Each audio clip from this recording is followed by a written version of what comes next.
The reviews are coming out and they're not looking good. Hey, what's up? This is your boy Big Doula here from the Lore Kings. Today we're going to talk about the bad reviews we're starting to see from X-Men Apocalypse, and how does that make you feel?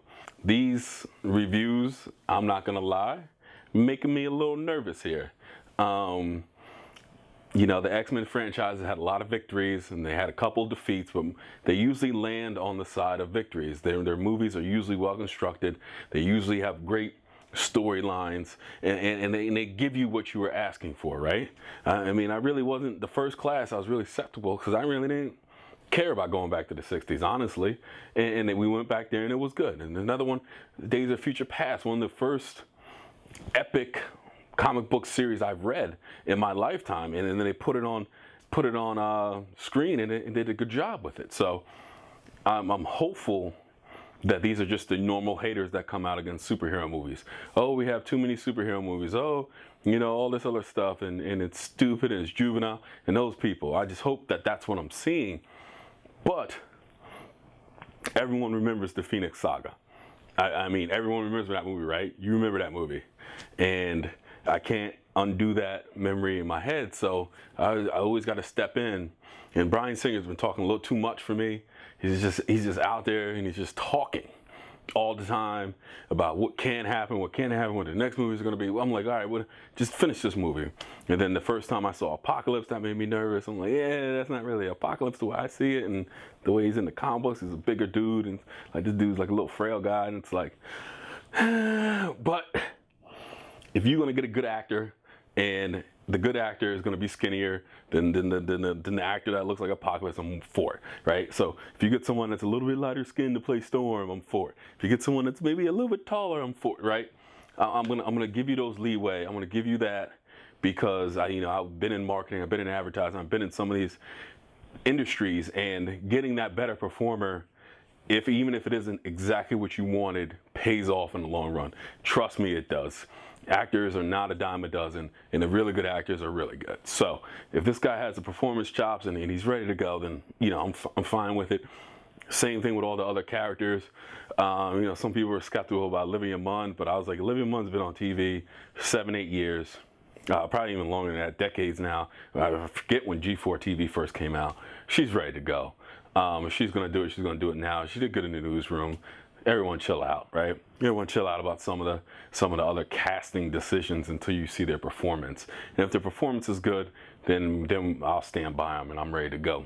I think where this movie has the potential to go off the rails, per se, is that the fact that they have the big star in Jennifer Lawrence, and that she's going to be more of the focal point of the story than probably she should be. I think thank God, Magneto, he's a fantastic actor. So they're going to want him to be in a lot of roles as well. So telling that Apocalypse side is the part that kind of makes me nervous. Like, how are they going to tell his story, and how he gets, the four horsemen to come with him, how he persuades them, how he changes them, how he confuses them, all that stuff. How does he do that? And then on the X-Men side, it's like, how do they not make them childish? If they can pull those two things off, the movie's going to be good. And I know it's like, oh man, that's a lot to ask for. It's like, no, it's not. You're making a damn superhero movie. If you can't do these two things, you probably shouldn't be making the movie. There's been enough made now. Like when the first movies were coming out and you were the only one making them, that's something different.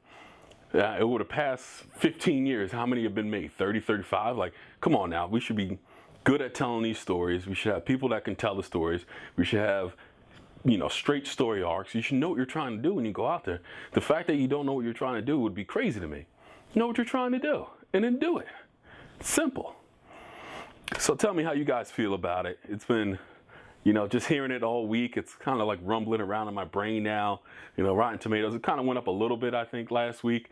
Depends on what day you look at it. Depends on where it's at with the Rotten Tomatoes, but it's kind of where it is on Batman and Superman. I didn't do a video on the Batman and Superman one because it was a couple of weeks before I stopped doing what I was doing and starting the Lore Kings. So I didn't get to it. I was finalizing work and starting a new company and doing this LLC and all this other stuff. So that takes time. It took a lot of efforts, and I couldn't do any videos during that time. But I feel like, Batman and Superman had holes, and a lot of the reviewers, the holes that they cited were holes in the movie.